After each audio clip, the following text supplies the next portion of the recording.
Eric.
All right. Yep. All right. Good morning, everybody. Call the agenda review session order. We are not having CRA this morning. Correct, Commissioner? All right. Perfect. So we'll just go through the agenda real quick then. Commissioner Berry, you have the invocation tonight? Yes, sir, ideally. Okay. Commissioner May, do you want to lead us in the pledge? Be happy to. Thank you, sir. Are there any items to be added to the agenda? I believe that we did an add-on regarding scheduling of a shade meeting.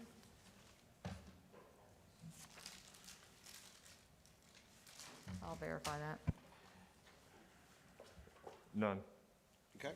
No, sir, none for me. Thank you. None, Mr. Chairman, thank you. Thank you. And Mr. Chairman, I would like to add on to Commissioner Berry's discretionary.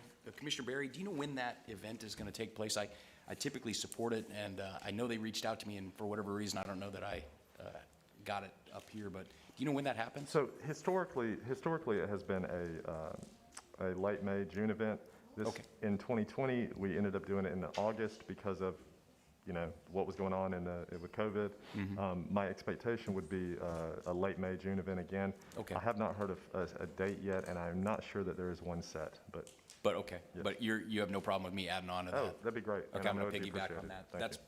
I appreciate that, Commissioner Berry, and that'll be my only Okay. add-on. I don't have anything, Madam Administrator. Okay. Commissioners Forum, Commissioner Berry. Thank you, Mr. Chairman. I'd like to talk briefly this morning about a couple of not so great things necessarily. But I want thoughts and prayers to go out to the family of Jack Simon. He was a longtime youth ball coach at Brent Ballpark in the 70s and 80s. He lost his wife a number of years ago, but survived by my 4 children, all Catholic High alums, I believe. But thoughts and prayers certainly go out to Bubba and Susan and Dora and Scott and many grandchildren that survive him, as well as a classmate of mine from Ransom and Tate, who lost a lengthy battle with pancreatic cancer earlier this week, Anthony Grimm, and obviously speaking of myself, so maybe not as young as I used to be, but at a very young age, but battled pancreatic cancer for over a year and lost that battle earlier this week. And thoughts and prayers also go out to the family and to a good friend of mine, Chuck Stanhope, for a speedy recovery from a procedure earlier this week. Chuck was a classmate and teammate of my brother's at Catholic and a coach of mine and Michael's at UWF. Chuck was one of the best, or is one of the best pitching coaches that's ever been in Escambia County, Pensacola, Florida. He's mentored and coached a number of young men that have pitched in the major leagues, a couple of them for a number of years. And he's had some issues, had a procedure earlier this week, I believe, at Shands. And we certainly hope him a speedy and quick recovery. But thank you. Sure, and then I think you have an event tomorrow for the rural broadband that, Absolutely. CFO Petronas has been nice enough to headline the card. We've had some changes in the last 12 or 14 hours. The event was going to be at the beautiful 4-H facility in Molino, at the livestock facility, a rural broadband roundtable. Because of the weather, we've had to move that to the 4-H building on Stefani Road. But certainly very excited about having state leadership be out here.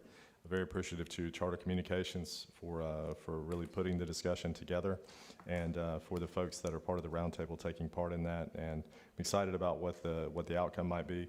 There's been a lot of, as I'm sure everybody's aware, there's been a lot of discussion in the state and the federal level about about the increased broadband access to all Americans. Which certainly, with rural broadband being a focus of that, it's obviously been a focus of our board because of my colleagues' support, my friends up here supporting some efforts that we've made over the last year or so.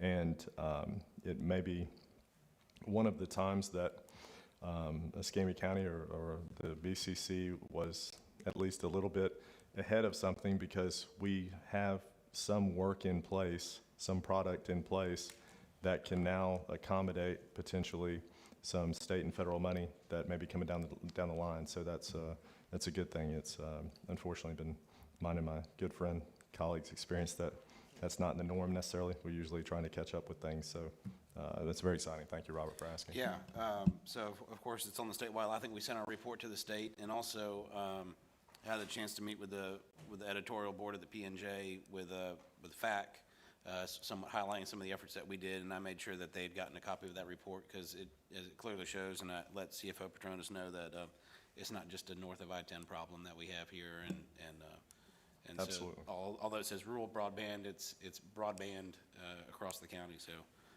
glad you get to do that tomorrow. Absolutely, and whatever brings the resources here, whatever moniker or narrative is necessary to bring the resources here to benefit all of our constituents, absolutely. So, thank you. Commissioner May? I have nothing, Mr. Chairman, thank you. Okay, Commissioner Underhill? Thank you much, Mr. Chairman. Had a great conversation with National Park Service, the Purdue Key Chamber of Commerce, regarding Rosamond Johnson Beach and Rosamond Johnson Beach Day celebration. And so, Commissioner May, if I could just take some time, I know this is something that's very important to you. So I'm just going to take a little bit of time. This will be coming as a item on our next meeting, and where I'll be putting some of my discretionary funds to that. And I figured that you probably would. We've done a lot of things, just kind of grown indigenously, and the National Park Service came to us last year, and we almost had a bit of a crisis, right? Because we were doing a lot of things that weren't really being done under National Park Service regulations. And so our objective since then has been to codify everything that we're doing as a standing event. So it's not, kind of having to create it from whole cloth every year. That is built into National Park Service's calendar, and all the permitting, basically the division of labor between the county, the Chamber of Commerce Foundation, and National Park Service is all basically set in stone in paper. We've made real great progress on that. I think just about ready to get all that signed up. The chamber out in Perdido has created a chamber foundation that allows them to separate their philanthropic work from their business development work, which is really important when you're touching our dollars, obviously. So I think that everything is in pretty good shape, and that's going to be coming to you guys next meeting that we have together. So I just wanted to give everybody a heads up that the reason that we're doing all of that additional work is just to codify everything in federal government terminology, so that every time there's not a personnel change, as we've just had, then we basically have to start, scramble like we had to do last year. So I feel like that everybody involved has done an extraordinary job on it. There was some terminology where some people were saying, well, we'll just roll the Rosamond Johnson celebration into Veterans Day, and that wasn't ever what the National Park Service intended. What they really wanted to do is they continue the celebration as we know it, which is really the debt of gratitude to the family, but also add more about Rosamond Johnson to the Veterans Day celebration that the National Park Service does. So I feel like everybody's got that. I think everybody's on the same sheet of music. There is a joint press release from my office, the Chamber, and NPS that's working its way through CMR. Anybody that's interested in where that's going or wants to have a crack at it, by all means, get with CMR to get that information, since I can't really communicate it directly and can coordinate it with you directly. But we've talked about this so much over the last 5 years, I kind of figured I knew where you stood. Yeah, absolutely. So just to thank you, Mr. Chairman, for giving me that opportunity to basically And preview that with everybody. And Commissioner O'Neill, thank you for your lead on that. I think I've attended every one of the Rosamond Johnson's events, and I think you're absolutely right to keep it separate. I mean, it's an honor to the family, and it's a tribute that I think they look forward to every year. So I'll be, as always, supporting you on that, and we'll utilize some discretionary money as well to support that event. Commissioner Bergosh? Yeah, just a couple quick things. I want to take an opportunity to thank Secretary Philip Gaynor and his deputy, Tim Smith. I had a very good conversation yesterday afternoon with them about several big projects in District 1, to include the interchange, the 9 Mile Road 4-lane project that seems to be going on and on. Mobile Highway from Blue Angel to Highway 90 will be resurfaced. That's being designed right now. So we had an opportunity to discuss all those projects and just some overarching issues about the funding. Of course, FDOT had their online virtual meeting, I guess for lack of a better term, about the diverging double diamond interchanges that are planned for Pine Forest Road, which seem to be off in the distance. But one thing I want to point out to folks, and I've had discussions with Austin Mount, I've brought it up at the TPO, and we had a long conversation yesterday about this as well. The area between Pine Forest Road and Exit 5 to Beulah is a death trap waiting to happen. With Navy Federal, and I've been screaming about it for a long time, with Navy Federal Credit Union traffic that backs up there with the construction at the exit there, the shoulder of the interstate is a de facto turn lane. And so people are backing up there, and then unfortunately, I've seen this happen because I get off on that exit.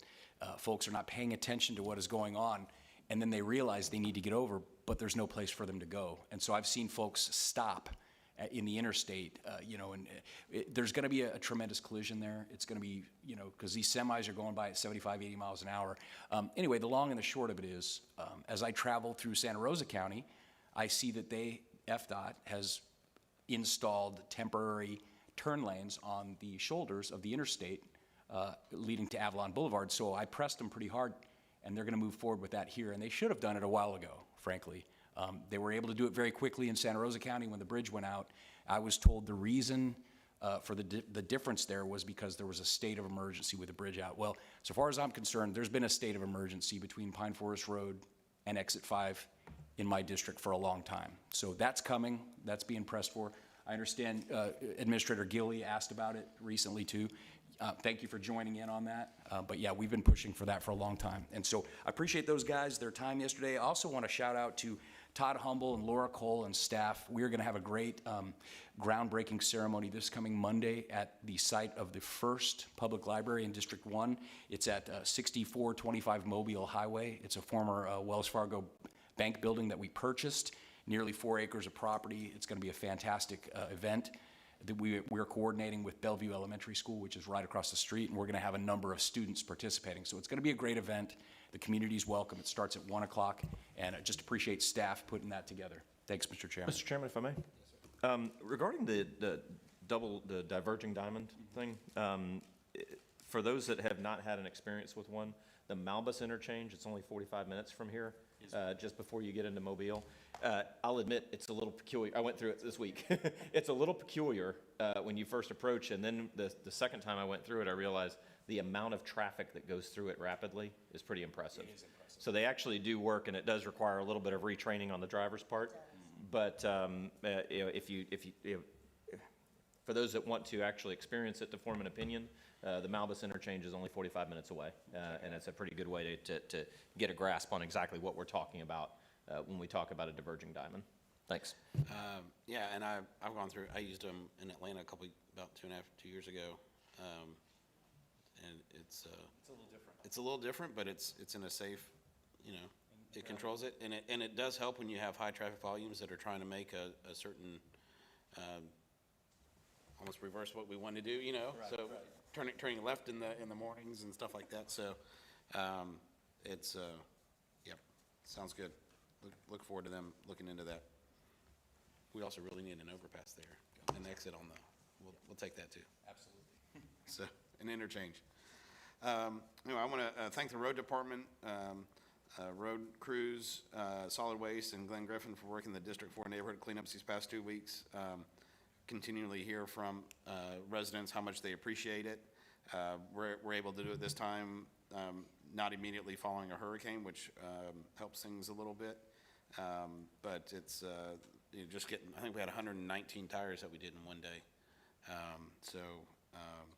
And then Commissioner May, I think one of your, I think you got that email yesterday talking about how nice one of the crews was that interacted with a citizen. They said they usually work in your district, and so appreciate them coming over for the day. We're having a ribbon cutting for the Olive Road project on April 14th at 2:30 in the parking lot near the retention pond. This is an area that we've turned into a park, or at least parking, so that people can enjoy the walking track and things like that.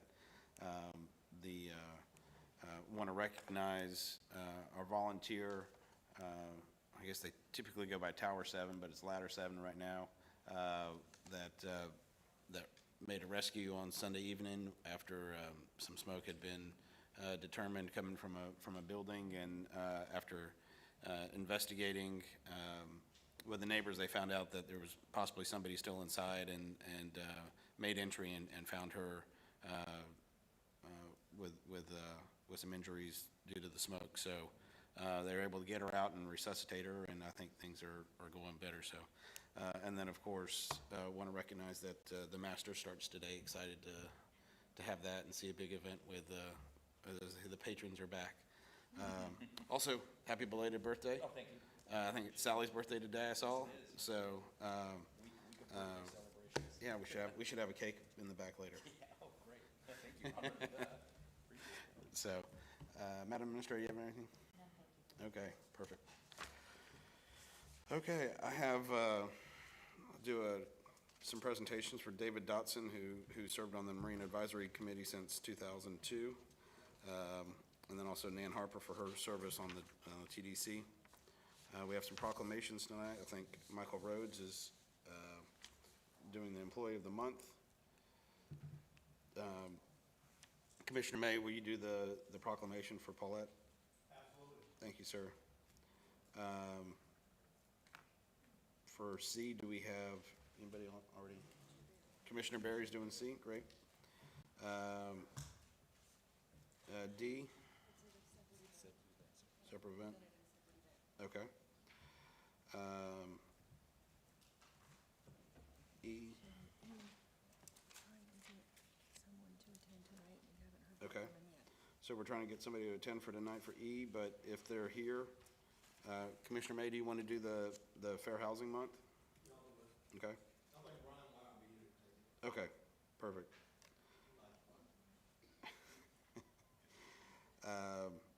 And then we're ratifying two other proclamations. One for the Cecil T. Thomas Hunter.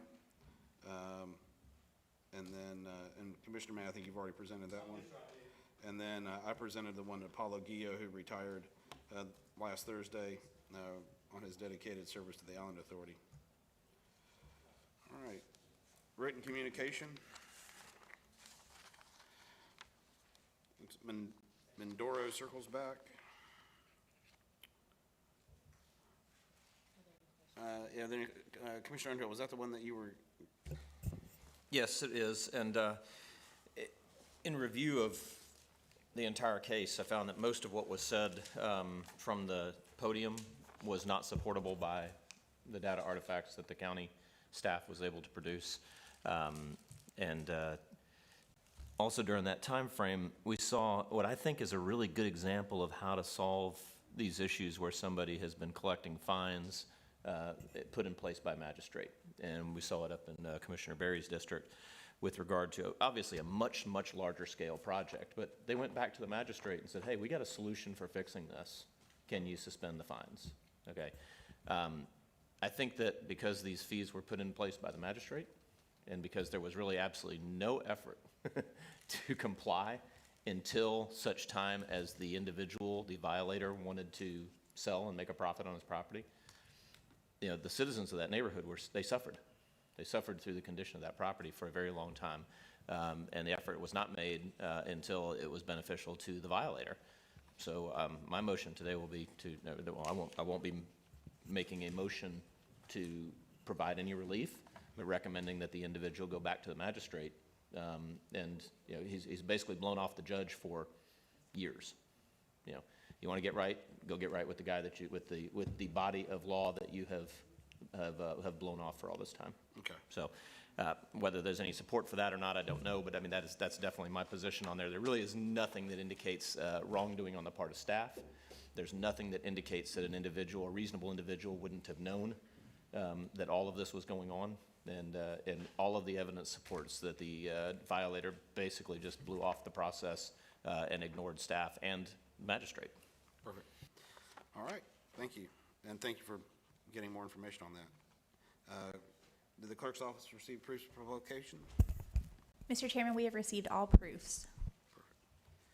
All right, we have our 531 public hearing, considering petition to vacate the unopened alleyway located in Block C of the Oak Crest subdivision. Also, All right, Commissioner May? we'll talk about it tonight. That's fine. Okay. Public hearing to consider vacation of the alleyway located in Block 28 of Englewood Heights. That one might be all right. Then we have the 533 is the MSBU ordinance for Daniels Grove Street. No issue with that. Okay. Madam Clerk? Thank you. I have two items on the Mr. consent Chairman, agenda. before Go we ahead. move on, may I just ask one other question about Daniels Grove, since we brought that up? Yes, sir. If I could, there is one issue with Daniels Grove subdivision. It's been brought to my attention by several people that live there, and perhaps staff can help me with this one. There was another adjoining neighborhood that's been built there. Ostensibly, it was going to be single-family homes, but now it's been turned into a rental community, and now they want to join the roads together. So this is an issue that has really made a lot of residents out there angry, and I want to know do we have to do this, or is there a way around it? Can we put one of those temporary gates? Because I understand the residents' anger on this one. They buy, nice homes, and then they find out, there's something next door that's going to be another subdivision, which is bad enough, but then presto changeo, it's a rental neighborhood. Can you speak to that and tell me if do we have any recourse, for those folks in Daniels Grove? Commissioner, like I explained to the HOA president, so Daniels Grove was platted with that connectivity, and it's public right-of-way. In both subdivisions, they're public streets? Yes, sir. Now, Well, what's the one to the? Deer Run. Deer Run, are those public streets? Deer Run's private. Private, okay, so that's the reason we can have the gate there at Deer Yes. Run. Okay. Jennings, the first phase has been final platted. This connection, I think, goes to the second or third phase. Okay. But it's going to be public as well. And so it's- because they're public and it has nothing to do with them being homes for sale or homes for rent, it doesn't matter? Housing's content neutral. I mean, single family. And that's within our code? That's our code of ordinances that stipulate that? We don't have anything that addresses the method, who owns it, if they rent it or not. We No, don't I'm talking address. about the connectivity, the mandatory connectivity. So in our design standards manual, in the engineering section, it does mention under traffic that the county encourages connectivity. And when Daniels Grove was platted, they put that connection in there. Okay, well, I appreciate that, and sorry to sir. put you on the spot, but No, no I've got a worries. lot of angry residents up there that are not happy about that. They feel like it was a bait and switch job, where they were gonna have another nice subdivision next door, and then boom, it turns into a rental community. Yes, ma'am? Good morning. Good morning. Really quick, I just wanted to add that the connectivity obviously helps with emergency services too. Sure. It helps Yeah. provide that extra way to get there in case they need that extra way. Obviously, it also splits the trips when we talk about traffic, Sure. so it's splitting. I understand this is a quandary with the rentals, but as far as transportation, it adds value to have the extra connectivity, I so. appreciate that. Thank you for the explanation, guys. I just wanted it on the record. Thank you, Mr. Okay, thank you. All right, Madam Clerk? Sure, we have 2 items on the report today for your approval. One is the investment report, and the second is just reports that we provide here at the Clerk to the Board's office. Thank you. Thank you, ma'am. All right. Horace? Good morning, Chairman, Commissioners, Board members. Again, for tonight, we have the Growth Management Report. We have rezoning case Z 2021-02. We have the 545, that's consideration of adoption of the zoning map. We have the 546, that's the review and update and adopt the CIP. Then we do have our consent agenda for May 6th. Perfect. Thank you, sir. All right. Madam Administrator? I was going to say, if you have anything, any changes up front, or I can go ahead and go through them. Yeah, so we're going to move CAR 2-12 back to April 22nd. That's related to the Longleaf Design Services. And then CAR 3-3, we're going to drop. And I will work with the commissioners on their appointments. All right. So then I'll just go ahead and read through them real quick. CAR 1-1 is recommendation concerning the Career Escarosa Local Workforce Development Area 1 redesignation. 2, recommendation concerning the limited waiver of the Escambia County North abatement for fireworks. 3 is concerning interlocal agreement between Escambia County, Florida and Northwest Florida Water Management District regarding Odo Hill Recreation Area. 4 is recommendation concerning approval of E911 state grant applications and MOU. 5, concerning scheduling a public hearing for May 6th to consider a petition to vacate a 30-foot portion of county park located on the Fairway Drive and Country Club Estates. 6 is concerning the request for disposition of property. 7, concerning a reappointment to the West Florida Public Library Board of Governance. 8 is concerning an appointment to the Escambia Marine Advisory Committee. Mr. Chairman, Yes, sir. if I may, on item 5, I know we're just scheduling the public hearing tonight, but I haven't actually seen a definitive statement from engineering staff stating that we do not have a public interest in maintaining that land. For those that have seen it in the backup, obviously it's somebody's house got built on land that was, those things happened in District 2 back in the day. Yeah. Happened in District 4 too. We just. Yeah, I we just did suspect it they last did in time. all of them, but I was just speaking of what I know of. So if before that comes to that public meeting, if we could just have a definitive statement from engineering staff that there is no public interest, that there's no plan or need for that land for stormwater, Yes. et cetera, et cetera. Thank you. Okay, we'll just need that by May 6th. 9, recommendation concerning an update to the listing of approved memberships for direct payment vouchers. Card 2-1, recommendation concerning Morgan Park funding. Item 2 is recommendation concerning the purchase of 1 F-250 pickup truck. 3, recommendation concerning the purchase of 1 John Deere tractor. 4, recommendation concerning the purchase of 2 Ford Rangers Super Cab trucks for public safety, Pensacola Beach. 5, concerning a purchase order in excess of $25,000 for fiscal year 2020-2021 for Kronos. 6, concerning the award of a purchase order for radio equipment for public safety.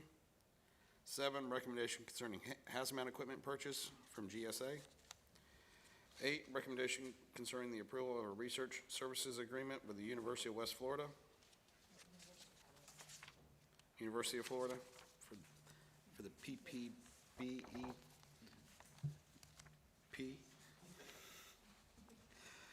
9, concerning State of Florida Department of Environmental Protection Standard Grant Application for Presidio Key Drive Multi-Use Path. 10, concerning the contractor award for Portofino Traffic Calming Landscape. And just for clarification, this is coming from the island, from the Portofino Island Improvement Fund. 11, change order for, to Mark McDonald for. Mr. Chairman, Yes, sir. and I did see that in the backup, but, and I know that, or I believe that we've said this from the board a couple of times now. When you've got outside funding that's coming in, it would be helpful if that was included in the top sheet so that I don't have to go to the backup to find out where the funds are actually coming from. It's the same case with your Morgan Park issue. You know, in the backup, it clearly articulates or gives the narrative that we received those funds from the Island Authority a few years ago, didn't spend them, and now we're allocating them for the project, which, you know, I don't have any issue with. Obviously, I don't have any issue with this, but it would be more clear and transparent in the funding line if it said, especially when the funds are coming from an external source like that, it would kind of eliminate the conversation, so, thank you. I don't disagree. I don't disagree. I'd say on the Morgan Park, those were all funds that have been raised privately for, and I know it's, just for anyone interested. So, thank you, sir. Mr. Chairman? Yes, sir. It's funny, the administrator and I had a fairly robust discussion on item 9, that very same thing, in that where she's working through a way to make that table tell the whole story. So Commissioner Berry, I agree with you that we got to get to a point where you can look at that. When I see, I should be able to see which way the money's flowing very quickly through that table. And I think that obviously for those, we all read the backup. The citizen generally, the top level of the agenda is what they read. And if it doesn't make sense, it immediately creates distrust. So I think that table, Janice, if we can get to a point where that table tells the story, I think we actually start moving through a lot of this stuff a whole lot faster. So Commissioner Berry, thanks for bringing that up. Well, how about the chart that just shows that when you have like 4 different funding sources listed, actually saying how much comes from each one? Instead of just, so I know that's something we've worked on that as well, so. So 12, we moved. 13, concerning the purchase order approval for MC Blanchard Judge's parking rolling door replacement. 14, is the benefit broker consultant. Sure. Which one are we holding? 14 and 15. Is there anything you want to discuss today, or? Okay. So 15 is concerning commercial property insurance for the jail. 16, recommendation concerning supplemental budget amendment for the Visit Pensacola carry forward. 17, recommendation concerning the funding for Marcus Point Baptist Church from D1. Mr. Chairman? Yes, sir. I'm sorry, can we back up to 15? Yes, sir. Okay, so does this reflect what we were, or what you were kind of hoping to talk about a couple weeks ago? Yes, sir, it is. Okay, and so everything worked out, whatever that was? Yes, sir. Okay, super. I appreciate it. And Robert, just for the benefit of the people who, are just looking at this but not paying attention, talk about the savings. I think that's important that we talk about that. So my understanding is I don't know what exactly the rate is, but I think we're paying close to 39 cents on our current property coverage. But only for 75 million. This is a standalone policy just for the jail that I think gives another gives 100% of the value. Here's Mark right here, but it give, I think it's $150 million limit. 54. At a much lower rate. So instead of 39 cents, we're paying 26 cents. Which saves the county nearly 200. Correct. $166,000 savings. And you're getting double the coverage of what you had. And then also it doesn't erode the $75 million coverage that we have on all the other property in Escambia County. It's a win. That's why I like it. Yeah. Yeah, well, Rob, we've talked about it. That's why I was holding it to say that was a win. Sure. Twice the coverage for a little over half the price. So in that case, don't worry about holding it. So Okay, That's kind of just- what we're gonna talk about tonight. Okay. Y'all already talked about it, so. Okay. Just to set things correct, so the initial rate was .47, which is what we have on our regular property. If you take the savings from that, that would have started out $331,025 of savings. That was with the Lloyds, worked them down to the second rate of .39, and then they worked them down to .364, and then found another carrier. So we secured that with Lloyds, that, we could get down to something reasonable. But then we continued to work, because I didn't feel like when you got something that's built like Fort Knox, that we should pay that higher rate for insurance. And so we continued to work on that. They found us a carrier that do it for .26 with almost $200,000 savings and double the coverage. And also, because we're in the agreement, there's no, this is net, so there's no additional commission Correct. for the broker. 393, 819 is the Yeah, total. yeah, there's no additional commission for the broker, so. Correct. Okay, perfect. So 18, I'm doing, so we are not holding 15 then? No. Okay. So I'm doing funding for the first D. Hey, Robert, when is that event? It's actually tomorrow night. Oh, okay, it's probably too late. So it's the Friday of Masters. Okay. We'll still, they've got plenty of events coming up, so, you know, it's helping youth with the core values and teaching them how to do golf. See, I thought Marty had called me, and I don't know that we, you know what I'd like to do is, tonight, I'd like to tag on a little bit of Okay, on that. appreciate too. that. In fact, I'll match what you guys are doing, because I think I told Marty I would. Okay. Don't know why, but yeah, let's. It was tough because we just did one in the fall. Was it the same? Because when the Masters came, they always do it the Friday of the Masters, so the Masters was what, just in? No, Masters starts today. I know, but it was only a few months ago. Oh, yeah, so- yeah, because of the COVID. Right. Well, yeah, I'm gonna tag onto that. Right, well, thank you. And then did you also, 19 for Haji Shrine? Yep, I'm gonna tag onto that at $2,500. Okay. Clerk's office, good with those changes? Okay. Okay, perfect. Discussion items concerning state law enforcement trust, funds, CARES funding. And then we are pulling 3. Okay. County Attorney's Report. Thank you, sir. We are distributing today what will be an add-on at this point. I apologize earlier, I thought it was already on here. So the first item, I've spoken with some of you this week about this. You've got the states of emergency. The first one here is ratifying those that have already been signed by the chairperson. This is for both Sally and COVID. At this moment, we are good through the afternoon of Monday, this coming Monday. If the board votes on B here below, that would extend both COVID and Sally for a week beyond that. Mr. Chairman? Yeah. Go ahead. Madam Administrator, do you need both of these states of emergencies to continue beyond Monday? I am not aware of the need for the Sally one. Sally. Okay. I would like to keep the COVID at least until May. I think I've mentioned this before because I think that's when we think the president and the governor have both kind of stated we should have plenty of people with vaccines and the country should be a bit more comfortable. Okay, by definition, a state of emergency is us actually handing over a Yeah. considerable amount of authority to you to achieve something. So if we are past the point where that is required I understand. for Hurricane Sally, then the appropriate thing for us to do would be to sunset that one. Sounds like we are not there yet for the COVID one because of the Potential for licenses vaccines, for the quick vaccines. vaccine setup for Eric and his team. So what is it that you need from us to do your job on this tonight? Sunset Sally and keep the other one? What, I'm trying to get you to say it exactly what you want from us on it. I'm okay with Sunset Sally Sunset Sally, keep the other one. and Mustang Sally, by the way. so, You need to slow that Mustang down. Yeah, I actually drove my kid's Mustang to work today. I did not know that. It's easier to fit in between these two guys' SUVs, so. All right, so that is what your recommendation is. We sunset the Hurricane Sally emergency, state of emergency, and we I continue would the like other to one. do, yes. Excellent, thank you. if that is the board's wish, then for purposes of tonight, you would vote for 1A and B only for COVID. Thank you, Madam Attorney. Commissioner Barry, do you have any? Oh, I was going to, I agree with that, what Commissioner Underhill said about Sally, certainly.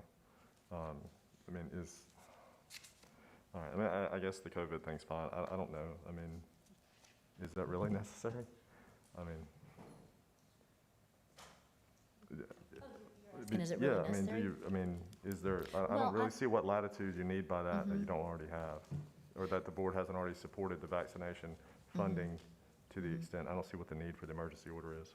So the only thing that has come up is we have continued to have pop-up clinics every other week or every couple of weeks, or the governor says, hey, we're going to pop up. And so just having the ability, if there were any particular needs, that's for a vaccine clinic would be the only thing that I could think But of. the financial threshold of that's not, is not, doesn't break your normal authority, I don't think. I don't know what they cost. I don't know what they cost either, but what do they cost? I guess that's a good question. I don't know that it's so much about cost as it is about maybe having to use resources, different. don't- Okay, we can talk about some during the day-to-day. I don't think it falls outside your normal line of duty. I don't see any reason to continue having these emergency orders. Okay. Item number 2 is required by state law when you have a joint meeting with a municipality, and we are scheduled to have one with the city of Pensacola on May the 17th. The third item I have hopefully briefed most of you on. This is the settlement for all cases related to our formal medical examiner. And then the fourth item, which is being distributed today, is scheduling a shade meeting regarding the Salover litigation for the morning prior to your April 22nd board meeting. I think 4 of you have already indicated you will be able to attend that meeting. I can try to answer any questions now or during the day today if you have any. Okay. From our October 2020 guidance from the board, this is within the authority that we had. This is money coming to Escambia County, and all cases and claims, if you recall, there are cases going in both directions in this case. You've got, she is suing us and we are suing her, and the other 3 counties are also involved in the case where she has sued for unequal pay. This would settle all cases, everyone walks away, and it resolves everything, so. And it was within the authority. And brings how much money back to Escambia County? 71,000 and change, so. Which is in excess of the 70,000 that we set Correct, previously, okay. correct. As previous instruction to you, correct? Yes, sir. Okay, thank you. Allison, a question on the Salover shade session. Did the judge require this mediation? I'm confirming that. I do know there is a mediation scheduled. I am double checking to see if it is court ordered or if it was requested by the parties. Okay. I can And- certainly get that to you. Yeah, if you don't mind. And then Imminently. the only other question was, you had mentioned the policy that's going to pick up, and you had mentioned specifically it's zero deductible. Is that true? It's my understanding, and Mr. Bender is nodding, yes, this was picked up by VFIS, which is your fire policy. Covers the medical director. Yes, sir, and it does have a $0 deductible. So whether we agree to $1, $10, 100, 100,000, or $1 million, what's the limits of that policy? Do we know? Million? Yes. And it's zero deductible. Yep. That's my understanding, yes, sir. So we walk into, this mediation session and we all agree on a number, it's going to cost no additional money? Unless, for some reason, we go rogue and the insurance company goes, whoa, what did you do? No, I understand that. And that covers all costs? That would, Well, I don't know. I don't know From if the they're date gonna- they picked up the Yeah, case. So we do have some. There from was some prior- preliminary, prior- yeah, yes, okay. there were expenses before they picked up the case. okay, thank you. Which would have been included, or which was inside that deductible that we would have had anyway. Yeah. Thank you. Okay. So we're just real quick, there's one thing, we've had some calls with the hospitals and the Department of Health. And I'm gonna ask Eric to come up real quick. So I want to say that, our medical providers and the Department of Health have done a really good job securing vaccines. We've made requests to the governor and to the state to send everything they have, because we'll get it out. But I've heard from them that there's been a little bit of a lull in demand. And so we just want to make sure that anyone who would like to have a vaccine is aware of where you can go to get them. I know that Sacred Heart's doing them at Olive Baptist today. They've got a number of dates coming up. Baptist Hospital's doing it. So I've asked Eric just to make an announcement. I think the P&J may have posted something. I saw it yesterday online, talking about CVS, Publix, There's a lot of Winn-Dixie. places. It's and some of us were there with the governor a couple weeks ago saying how widely available it'll be. So Do you just want to recap some of Yeah, the I can places recap you some of can that. That's go no problem. So today to get it? we've gotten to the point, well, your question's been answered. We're at 18 and older now, so anybody and everybody's available. But we've gotten to the point now where people are they're available to shop for the vaccine they want now. So such as Ascension Sacred Heart, if you want Moderna or you want Pfizer, you can choose one or the other. So they've afforded that opportunity. We've got Johnson & Johnson out there, but we have a lot of availability. So the federal government is still pushing vaccine to the Walmarts, CVS's, Publix, and those type entities. The state is still pushing down to Ascension Sacred Hearts, which they're doing this week and parts of next week that you can register through their site and determine if you want Moderna or Pfizer. Community Health is still receiving the federal allotment, and they're doing Johnson & Johnson, and they're doing it. They're doing their second dose Moderna up to today, and then they're starting 18 and older. And you can call their numbers. It's in the P&J. Baptist Healthcare on 9 Mile Road. They've got a clinic set up there that you can register to them. You can go to getsacredheartcare.com to register with Sacred Heart.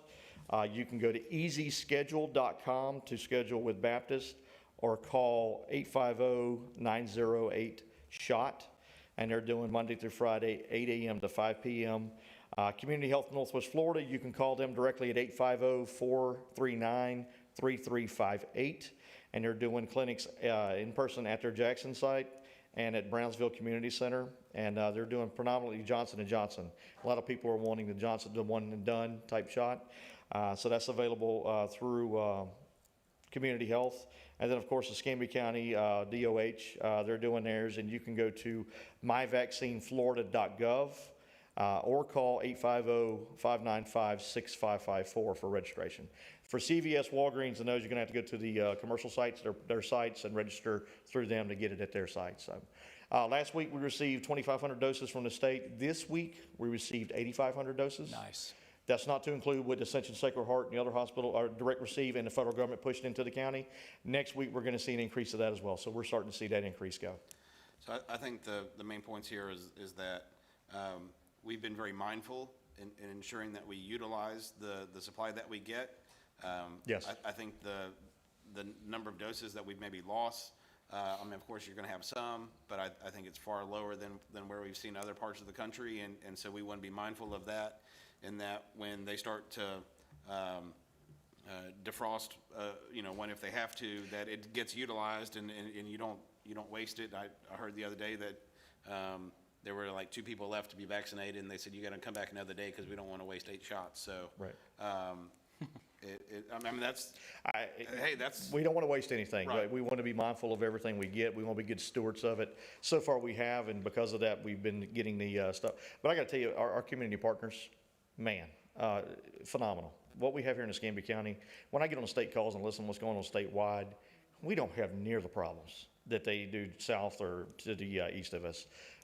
Sacred Heart stepped up, Community Health stepped up, everybody stepped up and done a good job. So it is a tribute to our community partnerships that we have, is why we're so successful in this vaccination campaign. I monitor the social media to see if people are having problems getting the vaccine.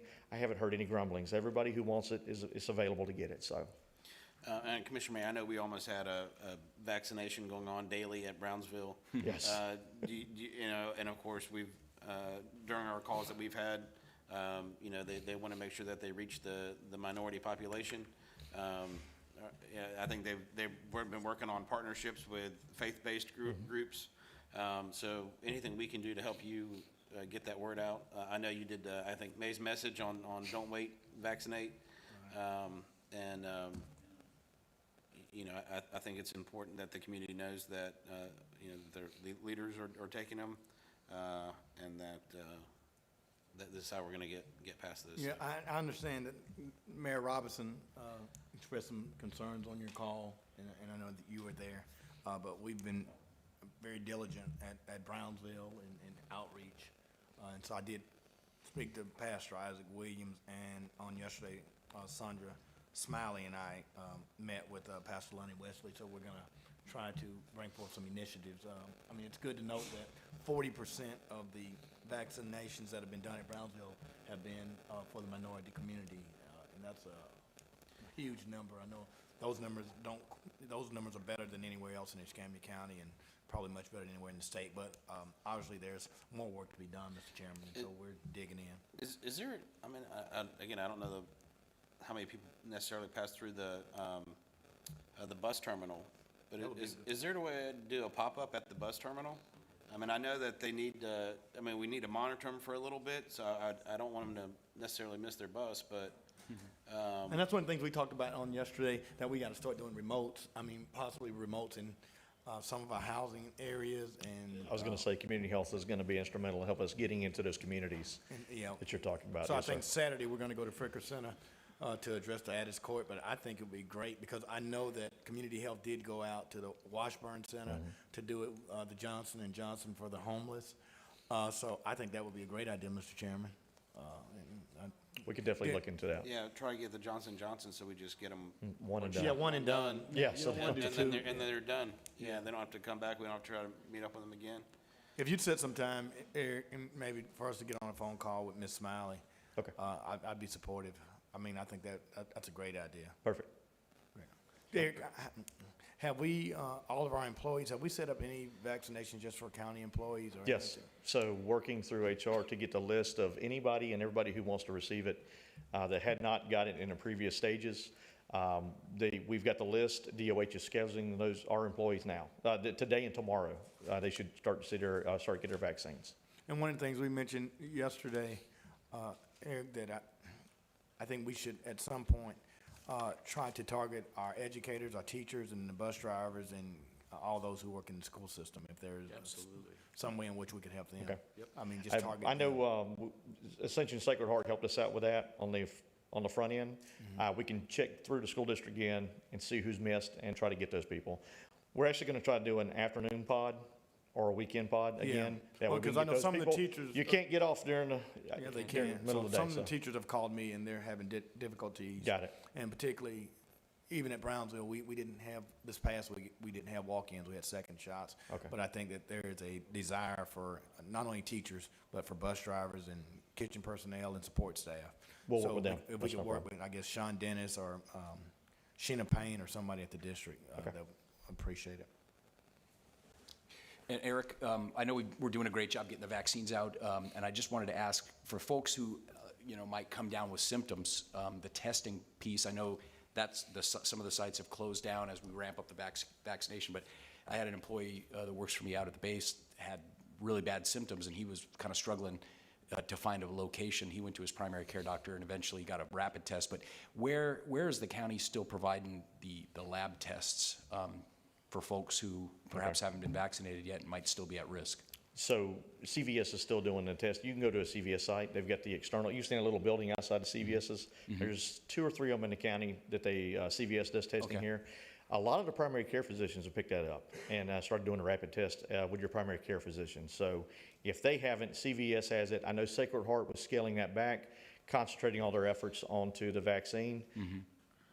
What about the health I department? can't remember, Well, Justin, yeah, so- he didn't back out all the way. No, he didn't. So Sacred is not doing the drive-through anymore. Right. Of course, they say they will ramp up if they need to, but right now you can go to the urgent care at W Street and 29. Right, okay. And they have both types of testing available there. Rapid and And- PCR, yes. And of course, but you would have to have health insurance. I mean, there's no more no-cost testing, or is there? Not that I'm aware of. They're still doing what they did before. No, that's not going to be right because we fund it. That's what right. I thought too. Yeah, That's what I thought too. That's why I was saying, if they're doing it, it's right. It should I just be. want people to have a clear understanding right now. If I'm one of these guys that didn't make the cut, didn't get my shots, and I got a tremendous, symptoms, where do I go to get a free test? Okay, so I knew Central Sacred Heart was still doing it, so the W Street, and they're doing PCR and rapid tests, and I didn't think Justin got all together, but it's no charge if It they don't is have no insurance. charge. And, Eric, I think that's important. I agree with Commissioner Bagash. I mean, because that's one of the reasons that I supported the extended funding for Ascension and Baptist. So folks wouldn't have to pay. So people wouldn't have to pay. And it shouldn't be any gray area. It should be, pretty clear where I can go and get a test. I mean, that's why we funded it. So, I mean, I think our PIO should be working hand in hand with getting that information out for citizens. So if you can find that out, Definitely, let us no, know. that's- And, I mean, we should be publicizing that, marketing that. Our PIO should be on top of that. Citizens shouldn't have to call around and figure out where am I going to get a test from. So if you go to our homepage link, at the top. It's there and it's updated. Well, that was a good Okay, text. is it? Okay. It is. Thank you. Good. Thank you, Laura. Technology, yeah. Outstanding. Thank you, Eric. I appreciate that. problem. That was my concern. So not only, and I'm glad Laura sent you that text, but not only on our website, but anywhere in which we can push it out as We'll well. push it. Not for people to come find it, for us to at least put it out there. And you're right, they've pushed out where you can get the vaccine. They've made a big push about that, but not testing still, so we can do that. Absolutely. All right, thanks, Aaron. Okay. Gentlemen, anything else? Are we just about to end this thing? Yeah. Okay. I would just say that every afternoon, we do send out the COVID-19 report, and the testing sites are listed on that every afternoon. Okay. Yeah, Mr. Chairman, I would like to speak, now that we've got the board here. Is Janice still here, HR department? I have an issue that I want to flesh out here. Is she back there? Yeah, Jana, can you come forward, please? Yeah. And, you know, we don't get a chance to talk, but this issue has come to my attention just over the last couple days, and I'm trying to get a handle on what our specific HR policy is. So there's been a big public records request made of me by the fire department's union and their lawyer. And so as I'm going through documents and finding things, I'm finding that some discipline documents in particular, apparently there's like a separate file. I thought it was in the union agreement and in the Public Records Act and also in the Privacy Act that there's not separate discipline files, but one file. So what's the story? Is there more than one file for these fire officials who have discipline? So you are correct. Any personnel, the personnel files, the official personnel file is supposed to be housed and maintained in HR records. Right. And that's where all those records are sent. Some departments, when we came on board, we found that some of the departments were keeping their own files on employees. It's fine if you keep a copy of what's there, but you need to actually have everything in the public or the personnel official file. But isn't that contrary to our policy and our To have rule? a separate file? Yes, they And shouldn't every have bargaining one. agreement I know has a clause in there that says one file, right? Correct. So the official personnel file is housed at HR. Their public safety in particular has this thing called a letter to file. It's a form of documentation that's not considered disciplinary in nature. And so they don't send that to HR because it's not considered official discipline, because it's not part of our progressive discipline process. It's not even part of any of our collective bargaining That doesn't sound like, that sounds like someone made up their own little thing. That's not in the CBA, is it? No, sir. So why are we doing that? Why are we allowing that to happen? We've been trying to cull that back a little. We've had some trainings at the directors' meetings to kind of explain the difference between documenting something, because you can document an incident without it being considered discipline. Of course. Versus actually true discipline. So letter of counseling, we have the templates. We tell the departments they can work with us with a letter of counseling, written reprimand. I think the letter of a file is their public safety's version of documenting an incident without it being true discipline.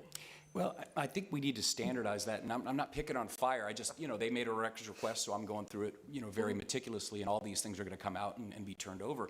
But I think we need one process that comports with all our CBAs, and we can't have one department with this second level that really never really follows any process. It's like Well, Jeff, no, it's not trying to roll it back. If it's not policy, stop. Well, exactly. I'm trying to be We're polite. not going to try to roll something back. Well, I'm trying- If it violates the policy, it should have been stopped a long time ago. Well, it shouldn't be happening, I Period. guess. Shouldn't have happened. Amen. So we don't Amen. try to roll it back. You stop it when you find out that it Well, exists. I guess in a very polite way, that's what I'm talking about. And I just don't have a warm and fuzzy that's going to happen. So we have to bring these up at public meetings so I can hear where my counterparts are on it. It sounds like I've got one with me, but here's my thing. If the fire department has this different thing where they can keep things from going into a file with some method that's not in their CBA and not in our policy, that's not fair to any of the other bargaining groups who are following the policy. So what I'd like to know, Jana, I want you to get with my aide, Debbie, I want to get on the calendar, and I want to go through this and make sure this isn't happening in other departments. We have to follow policy, right? We have to follow policy. There has to be accountability. And this is something that's very important to me, given, people want public records. So we're going to make sure that all the public records come out and that we're doing the process and following policy. So if you'll get with my aide and schedule that. Absolutely. Thank you. No problem at all. Thank you. Let's go down And the Jana, while you're still there, Sir. what about On verbal complaints, do we document and file those if someone comes in and such, maybe a whistleblower and gives a verbal complaint? Do we document those and keep those in file as well, or how do we handle those? It depends on the type of complaint, but I mean, absolutely, verbal complaints, especially when you're considering unlawful harassment, for example, the law is quite clear, it doesn't have to be in writing. So if somebody does give us a verbal complaint, we'll reduce it to writing, and we follow up on that. So we have a record of all of the verbal complaints, right? We should. We should. We're trying. Yeah, we're working on process. We don't, but we should, Yeah. but we're working on it. Okay. We're working on it, I promise you. Commissioner Berry? Thank you, Mr. Chairman. So I'm not familiar with what my colleague's talking about, but I'm concerned. Whose job is it to communicate to these people what I mean, you know, this is, I don't believe any of the five of us work in HR. So as a layperson, the management of employee discipline would seem to be a pretty low-level management thing. That's a pretty important, that's a pretty important step in the process. Whose job is it to communicate to these supervisors, directors, whatever, how they're supposed to handle these things? It starts with HR. It starts with HR and the training.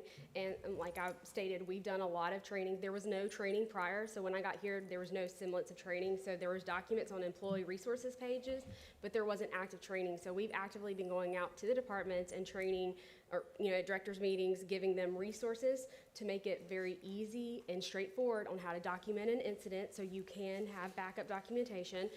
Going through the discipline process, we have a supervisor's handbook that's on Power DMS. We talk about it at the HR roundtable. Long and short of it, I mean, it starts with HR, but we can't be in the departments all the time. Each department has their own HR representative. And then your frontline supervisors, we just need to have more training with our frontline supervisors so they understand the do's and don'ts and the processes. Okay. And we Yeah, are actively working on that. Yeah, and I realize that you hadn't been here, as long as those of us on the board, a year and a half or something like that. But the whatever Commissioner Bergosh is referencing, did that take place before? That was a Yes, sir. that was a long That's been ago. a long-standing practice in public safety. No, that's not. Commissioner Berry, if I might, what triggered this is a specific thing that happened late last year. And a violation occurred, a significant violation of the campaign rule, state rule, county rule. And there were letters to the file for 3 battalion chiefs. And that was the end of it. With this public records request that came, and I made the request for those, oops, we found out they were never put in the file. So something was said, something was relayed to me that wasn't accurate. And then as I'm peeling the onion, I'm finding out we have a process issue where we're not following our own policy. We're not following established practice in terms of one personnel file, not a separate one, not one in the supervisor's drawer.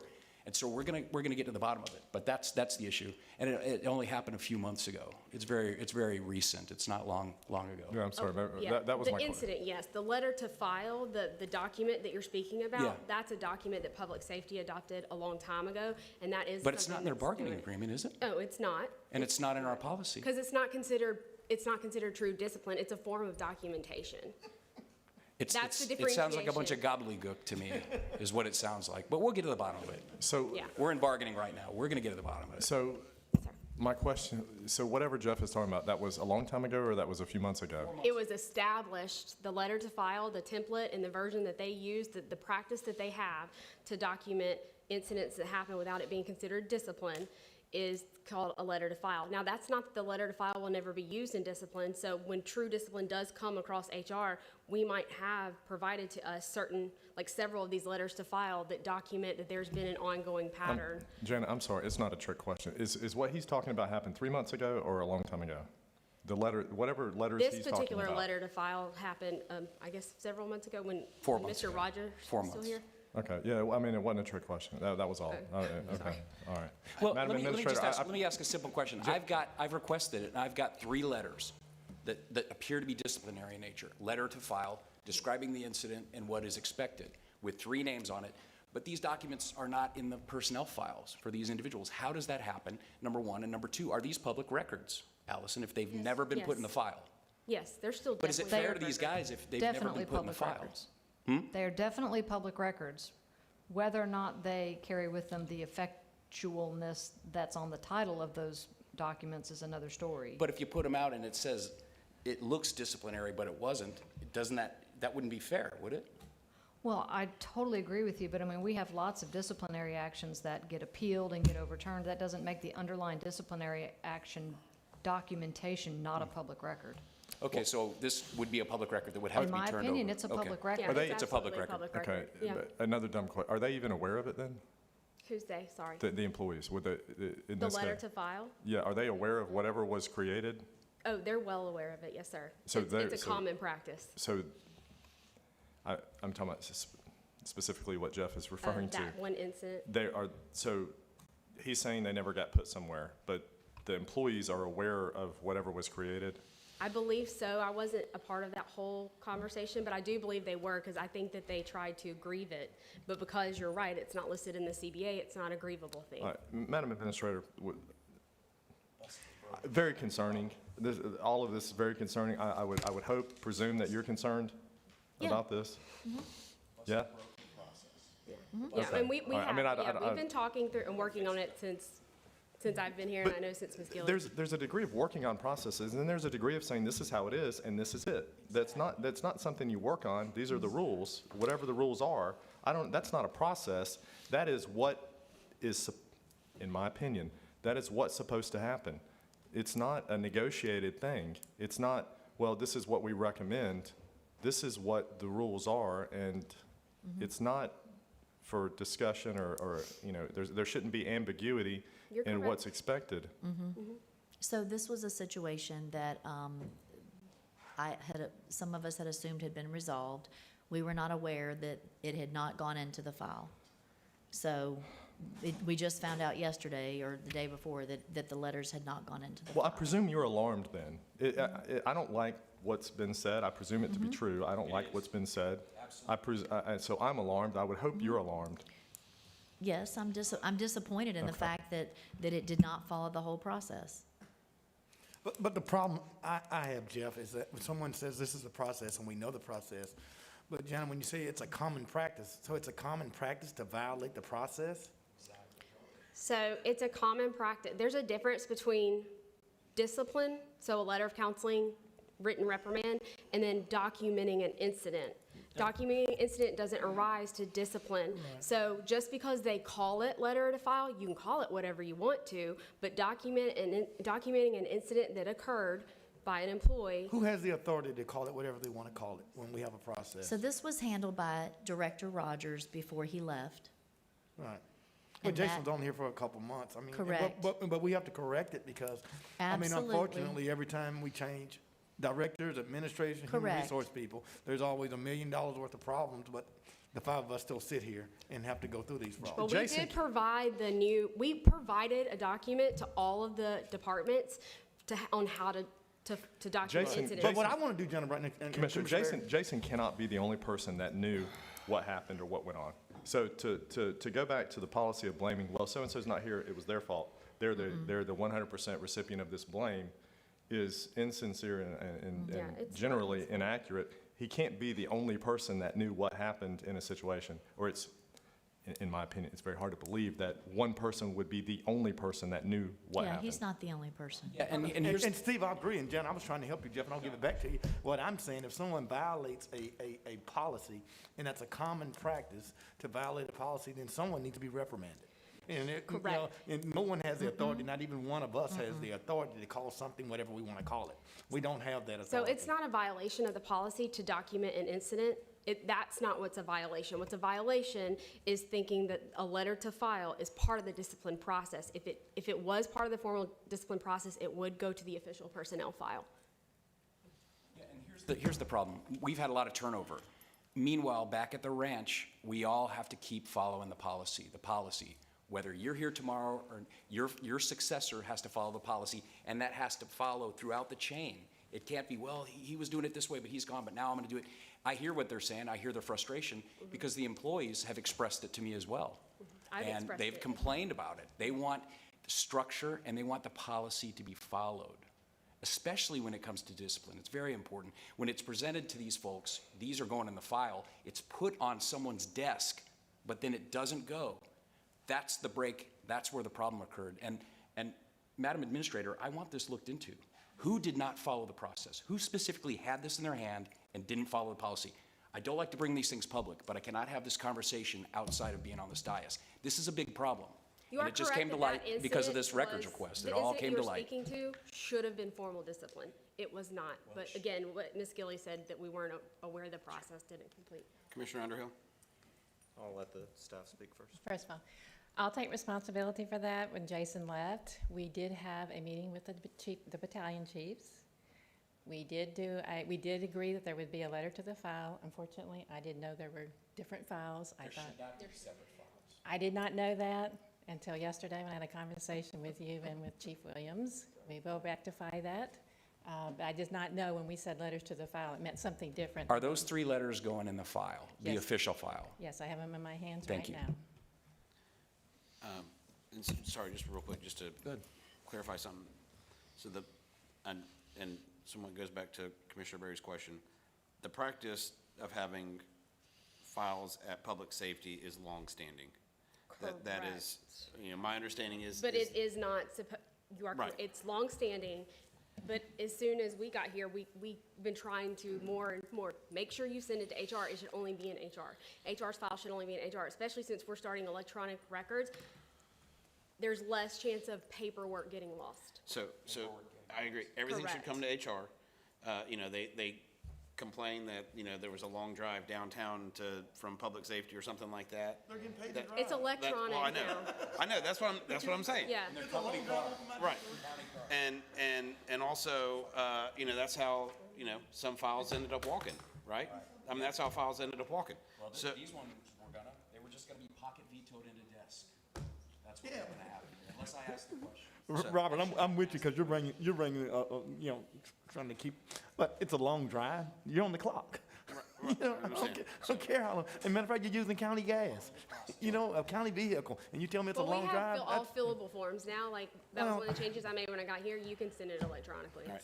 Commissioner Underhill? That's unacceptable. Thank you, Mr. Chairman. This is a long-standing process. One of the worst aspects of the debacle that we had with our medical director and our fire chief was that in that process, we found out there was a secret evaluation done. Wow. Okay. That is a long-standing process, and public safety director, if you could come forward. It's a long-standing process, especially in that shop. It's coming to an end. So let me just make this, just straight to me to you.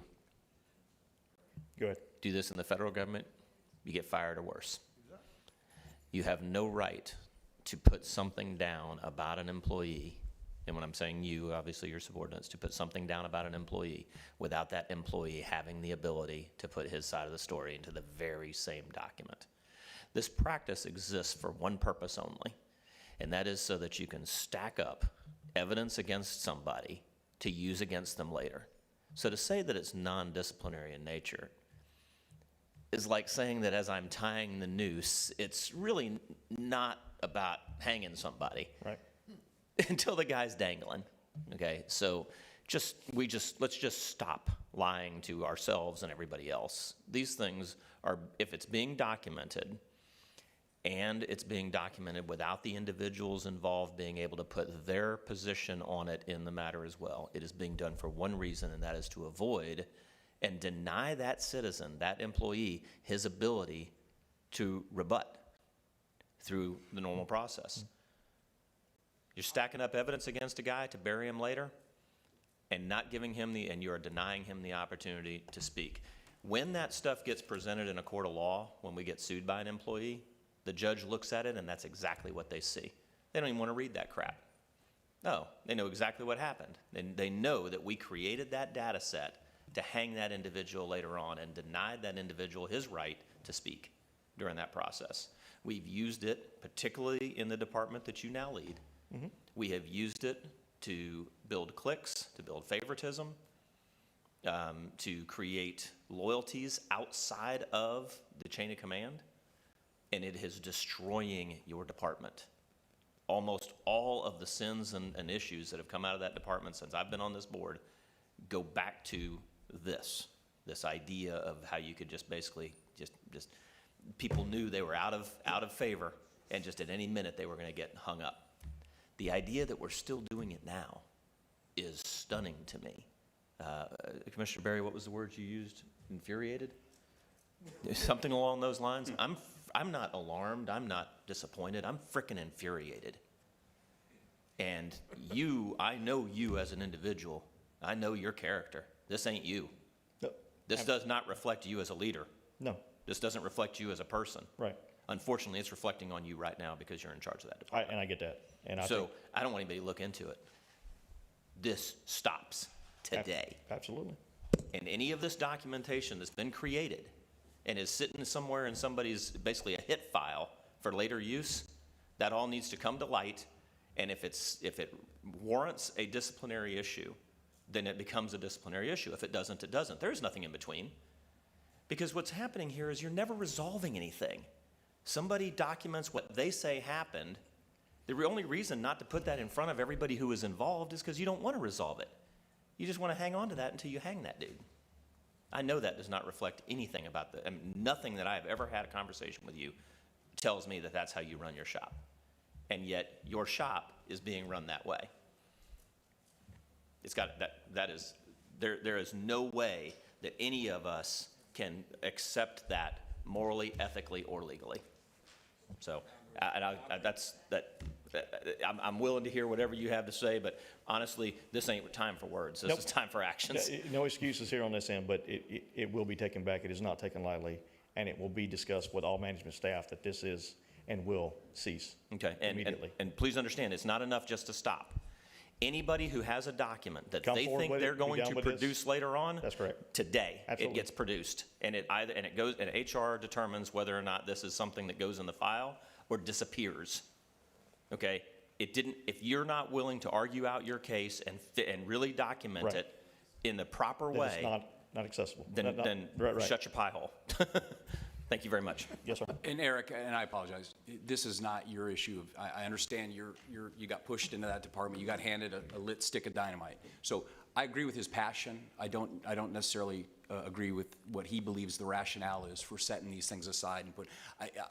I don't think it's what you think it is, Doug. I think what it is people don't want any discipline in their file. So they have weak supervisors in some cases, who make deals, cut little deals. I'll do a 6-month pull. I know all the tricks. I was on the school board for many years. I know how this works. And so we don't want, folks that are in trouble don't want things in their one personnel file. So this idea that you're stacking up stuff, it doesn't hold up, Doug. It doesn't hold up unless it's in the official file. That's what got my attention. When you start establishing sub-files and supervisor files, but they're not really disciplinary, but I'm going to do something about this guy, but I'm not really because wink, wink, nod, nod, it's not going to go in his file. So I appreciate your passion. The thing I think we'll both agree on is follow the collective bargaining agreement and follow the ordinances of this board. No separate file, no secret file. And if you do that, his concerns are alleviated and mine are as well. And that eliminates this idea of, well, wink, wink, nod, nod, I'm going to discipline you, and then it never ends up there, which I believe is what happened in this case, and that's why, that's why we're going to fix it. You're absolutely right about our common ground on this, and regardless Follow of the what our policy. perspectives are of how we get there, that common ground. Correct. I think I doubt there's Follow anyone the on this policy. board that would Yes. disagree with But that. I want to reiterate, Eric, since you've taken over in public safety, it's been a sea change. I think you've done a tremendous job. I have tremendous respect for you. I know you have the ability. You got handed, you got a bum hand in the game of poker here, and you're trying to do the best you can. And so, please don't take this personally. No. It's never personal, and I apologize for the tone that was directed at you. I would never do that. But I am concerned, and like my counterpart to my right, I do want this process fixed. But I recognize these are issues you inherited. So just appreciate your help in fixing them. Thank you. Jeff, and Jeff, I really don't know the detail of what you're really talking about today. With you. And Let me share it with you. you don't have to. No, it's a quick story. 3 guys, there was an investigation over some misconduct that happened. State law was broken, election laws were broken, county policy was broken. Nobody would fess up. They said, oh, we don't know who did it. We don't know. It was like Shaggy. I didn't do it. I don't know. I didn't do it. It wasn't me. Well, no one wanted to fess up. So leaders came in and said, we want you to fess up. They said, we think it was this guy over here that quit 3 months ago. Yeah, right.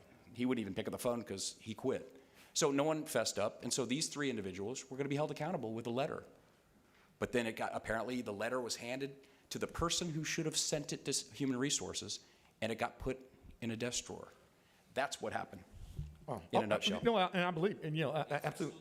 And Jeff, I would say this, I mean, and Eric, you do a great job. I mean, obviously, Commissioner Bagash has concerns, and I think, and I share your concerns, Jeff, so certainly, I mean, I'm being supportive as I can. I think you and Doug are agreeing. I mean, that's rare to have that. But Eric, here's the problem. Fundamentally, EMS and public safety has been a mess. We spent hundreds of thousands of dollars of taxpayer dollars. We sent Janice Kilgore over there. We sent Jerry Maygarden over there. We created a compliance department where we're spending almost $1 million just because we want to straighten it out, and we still have no positive results. And when these type of conversations have to have in the public dies, here's the problem.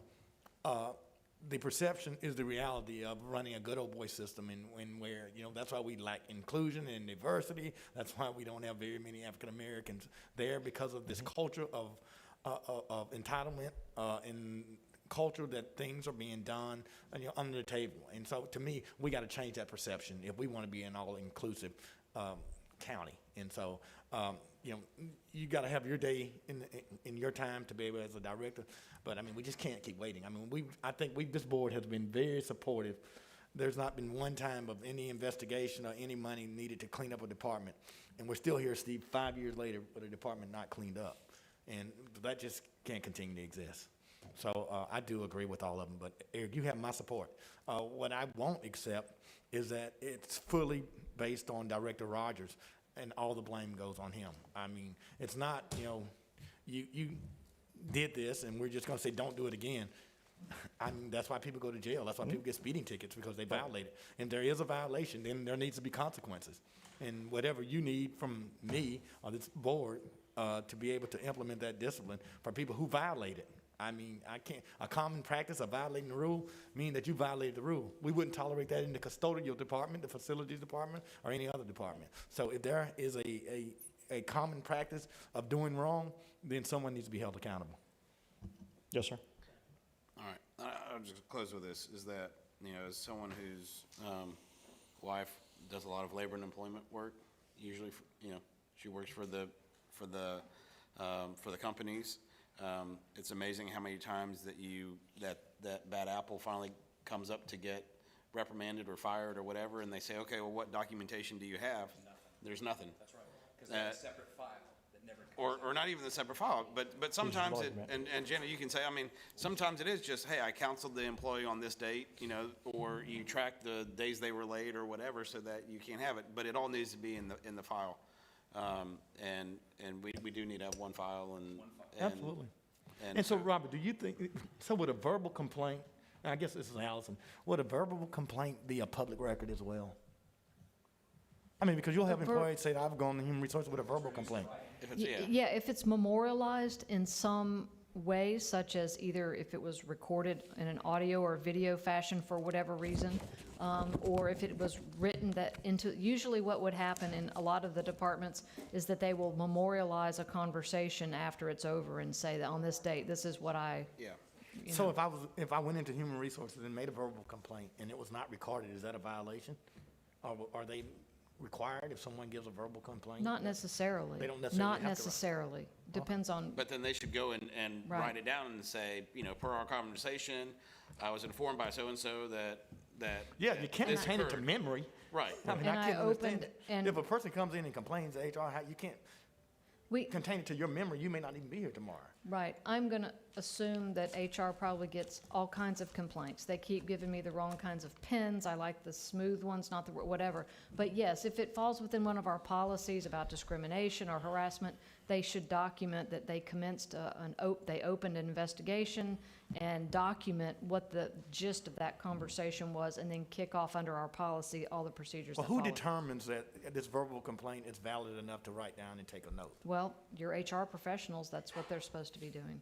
Professionals, that's plural. I mean, HR department? The people hired to. I think it's the context of what, of what it is. I mean, something Absolutely. regarding the pens or something, maybe you don't, you know, but if it's, hey, this person's said something, done something, then I Right. would think that was something you would write down and follow up with it. But a lot of it's dictated in the CBA. We just have to follow the CBA and the policy. And it speaks to those minor infractions, whether what they, you know, what the level that they rise to. The minor infractions, I mean, we all get complaints. Well, that's what I'm gonna base everything I'm doing off of, is the policy.